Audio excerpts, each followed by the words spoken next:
person mo. Ayan o, broken-hearted siya deep inside. Pwedeng masaya siya, may mga iniisip siya, stress, anxieties. Feeling ko itong person mo, deep inside, lalo na yung past niya, hindi niya yung nakakalimutan kung traumatic yung experience niya, mga kapiksi. Pero yung person mo, grateful siya sa pag-ibig na pinararamdam mo sa kanya. Ibig sabihin, nagpapasalamat siya sa love and care mo, tender love and care mo.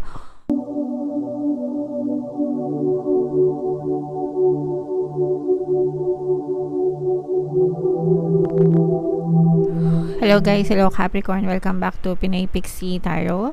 Ang pamagat ng ating episode for tonight is ano ang nararamdaman niya sa'yo. So ito yung ating monthly check para makita nyo yung nararamdaman sa inyo ng inyong partner or specific person, mga kapiksi. Combination ng positive and negative energy. Pwede mag-resonate, pwedeng hindi. Pwedeng ma-pick up yung energy nyo, pwedeng ma-pick up yung energy ng person nyo. Rules can be reversed. If in case hindi kayo naka-resonate dito guys, try nyong panoorin yung video para sa zodiac sign ng person nyo. Baka nandun yung energy nyo, mga kapiksi. So, dito sa deck na to guys, tingnan natin kung ano yung mga mensahe na gustong sabihin sa'yo ng iyong person, mga kapiksi. Alright. So, eto guys, medyo nakikita natin yung pagiging emo ng iyong partner or specific person. I feel cold and detached from this connection. I can feel emotions right now. Ayan. Hindi siya hindi siya nakakaramdam ng emosyon, pero I feel na parang medyo nag-i-emo siya, no? Parang nagde-detach siya sa inyong relationship. Pwedeng yung iba sa inyo ginosted kayo nitong person na to, pwedeng hindi kayo pinapansin, pwedeng hindi kayo kinakausap for some reason. I'm sensing na nagkakaroon ng confusion itong person mo. Ibig sabihin parang nalilito siya as to why things are happening sa pagitan yung dalawa. Pwedeng nagkakaroon din ng confusion itong person mo sa kanya kung ano talaga yung totoo niyang nararamdaman, mga kapiksi. Alright? I don't understand what you see in me. I don't feel attractive. So, ito yung reason kung bakit nasabi ko na parang nag-i-emo siya, no? Na parang love na love mo yung person mo, pero parang sa kanya, feeling niya hindi siya deserve ng love mo. Hindi niya naiintindihan kung bakit patay na patay ka sa kanya or deads na deads ka sa kanya or ba't gustong gusto mo siya. Kasi siya, medyo insecure siya sa sarili niya. Hindi niya ramdam na attractive siya. Okay? And that's probably the reason then kung bakit lumalayo or dumidistansya sa iyo itong person mo. I have many regrets that keep me from moving forward. So ito guys, pwedeng sa relationship nyo, pwedeng sa past relationship din niya. Kasi baka yung person mo, pwedeng naka-experience din siya ng hindi magandang experiences sa kanyang past relationship bago pa naging kayo. Tapos, dala-dala nyo yung excess baggage na yon hanggang sa inyong relationship, mga kapiksi. So, hindi pa siya completely na naka-move on or naka-move forward. And then, maaaring may nakikita din siyang mga red flags sa relationship nyo.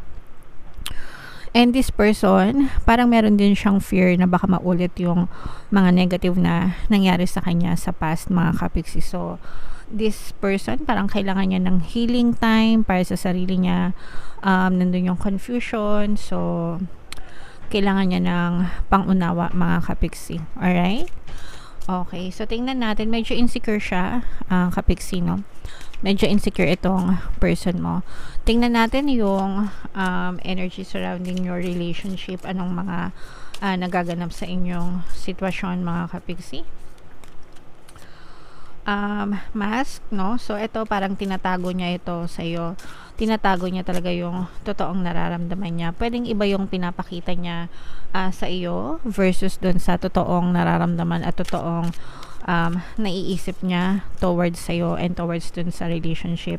And para sa'yo guys, parang medyo shocking ito sa'yo. Parang hindi mo inaasahan na magbabago yung person mo, hindi mo inaasahan yung ganitong klaseng behavior ng person mo, hindi mo naiintindihan.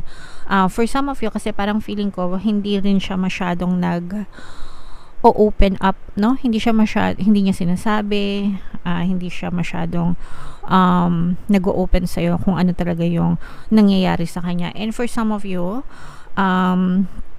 meron siyang emotional block, yung sinasabi nga natin na eto, may mga regrets siya, no? So yun yung nagiging emotional block niya to keep on moving forward para magkaroon kayo ng maganda and maayos na relationship, mga kapiksi.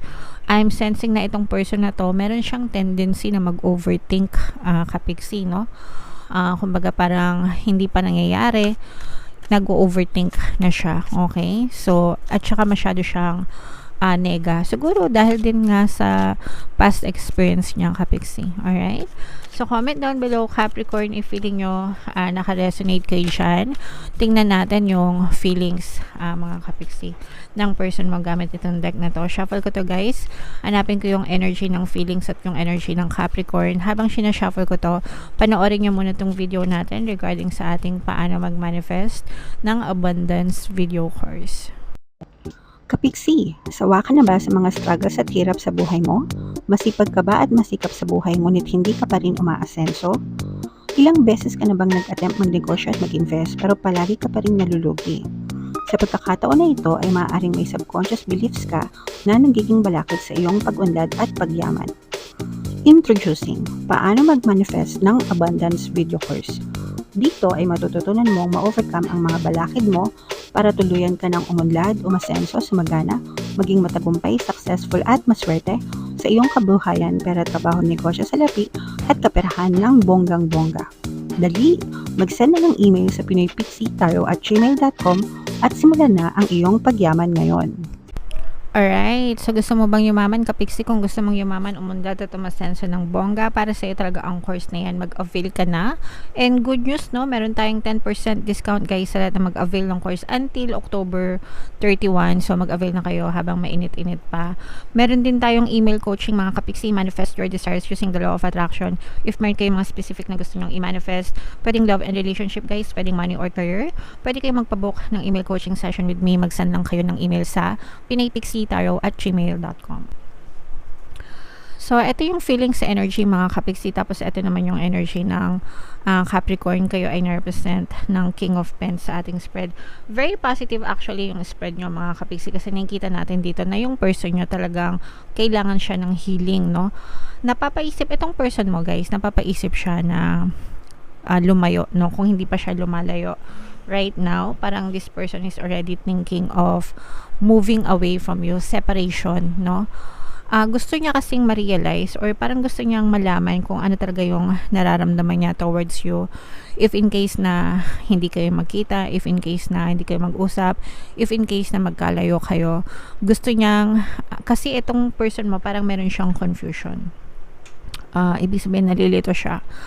And siya mismo gusto niyang i-resolve yung issue na yun sa kanya on his or her own. And yun yung reason kung ba't lumalayo siya sa'yo is because gusto niyang malaman kung ano talaga yung totoo niyang nararamdaman towards you. Kasi hindi naman niya alam kung mamimiss ka niya kapag palagi kang nandyan sa kanya, di ba?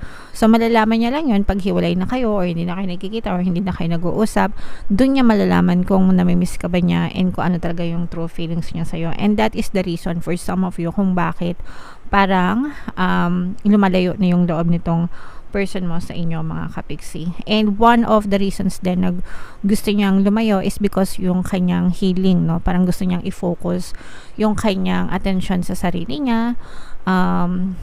Kaya nga sabi ko sa inyo, medyo nag-i-emo itong person nyo, na parang it's not you, it's not me, no? Parang ganun yung gusto niyang sabihin, na parang hahanapin ko muna yung sarili ko, parang ganun. So nag-hide and seek siya sa sarili niya, mga kapiksi. Pero para sa kanya masaya siya na ikaw yung naging karelasyon niya. For some of you, maaring karmic connection din kayo nitong person mo.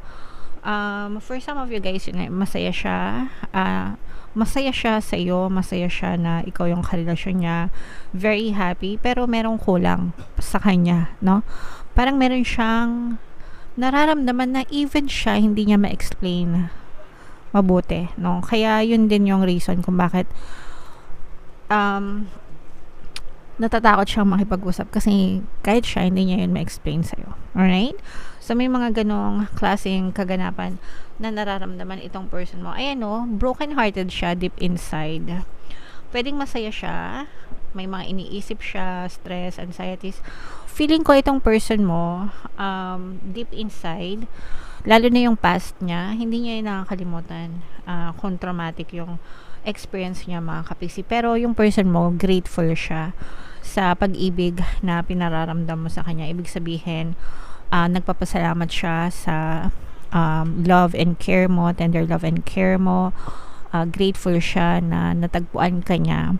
Pero parang feeling niya unfair din para sa'yo kasi binibigay mo ang lahat sa kanya pero siya hindi niya ba ibigay sa iyo because he or she feels broken inside. So, merong kulang sa kanya. And yun yung gusto niyang i-fix sa sarili niya, kapiksi. Gusto niya munang i-fix yung sarili niya, yung mindset niya, yung totoo niyang nararamdaman, yung mga excess baggage niya. Gusto niya maka-move forward para maibigay niya sa'yo ng buong buo, ng kumpleto. Especially kung, let's say, for example, parang feeling mo, rebound ka. Comment down below, guys, na if naka-resonate kayo. Yung tipong kaka-break lang niya before, tapos naging kayo agad. Yun yung parang sinasabi na rebound din, no? Parang pansalo. Pero hindi pa talaga siya completely naka-move on dun sa kanyang past relationship. And yun yung gusto niyang isettle sa sarili niya. Gusto niyang malaman kung ikaw ba talaga yung gusto niya or yung ex-person niya, kung meron pa siyang ex-person, mga kapiksi. And feeling niya nakatali siya, para siyang nakakadena sa kanyang nakaraan, mga kapiksi. So, kailangan ito ng lubos-lubos na pangunawa, and kung hindi siya nag-open up sa'yo, wala kang magagawa. Kailangan mo na lang yung igalang, diba? Pero if in case na naka-resonate kayo, comment down below. Hayaan nyo lang na masettle niya, guys, yung kanyang issue. Ipagdasal nyo na lang siya, kapiksi. And if ever man na currently, no, contact kayo nitong person mo or nanlalamig siya sa'yo, pwede kayong makinig, guys, ng mga relationship subliminals natin. At least yung pampabalisa at saka pampamis, wag nyong aalisin sa inyong pakikinig, no, lalo na pag kinokombo-kombo nyo, kasi para kahit hiwalay na kayo, hindi na kayo nagkikita, palagi pa rin kayo nasa isip nila and hahanap-hanapin nila kayo. Alright? So, marami ng success stories yan, guys, and libre lang yan lahat dito sa YouTube. Kung gusto nyo magpa-customize, pwede rin. Alright? So, comment down below, Capricorn, if this is your story, kung naka-resonate kayo. Guys, ito yung ating 2024 kapalaran. Kung hindi nyo pa napapanood, panoorin nyo na. Super nice, super ganda. And ito naman yung ating success stories ng paano mag-manifest ng abundance video course. Thank you for liking, sharing, and subscribing, mga kapiksi, and see you again next time. I love you all, guys. Have a nice day. Bye-bye.